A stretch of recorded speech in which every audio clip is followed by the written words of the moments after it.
One side will make you grow taller, while the other will actually make you grow shorter.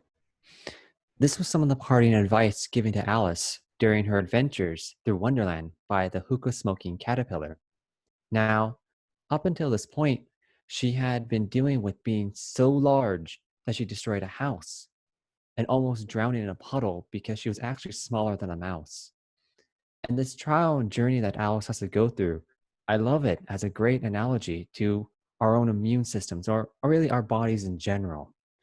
You see, when our bodies, especially our immune system, have to fight different infections, it has to balance whether or not it is large and trying to defend itself, or when it doesn't actually need to fight, it has to shrink down so it doesn't actually damage our own cells.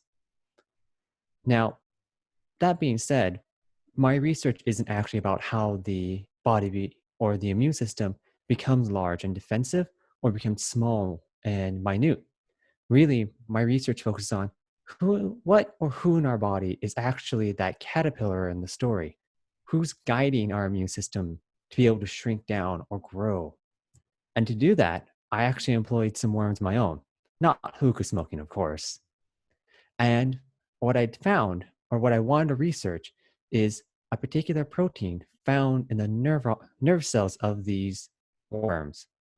And that protein's called NMUR1.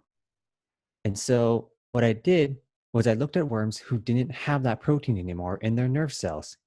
And what I found when I exposed these worms to different infections, such with bacteria, is that these worms had immune systems that would grow huge at some points, but other points would just swing to the side and be very minute. They could never find a middle ground. Now, you might be thinking, well, that's great. What's that actually mean for humans? I mean, you found immunity in worms. Well, the funny thing is that we ourselves have this NMUR1 protein in our own nerve cells, found very close to our immune system. So, when we think about different immune disorders, ones that are too big, ones that are too small, this protein might give us a better idea on how our immune systems are being regulated. So, if we might think or we might listen to how the worms have to say, we might be able to find better treatments for immune disorders someday.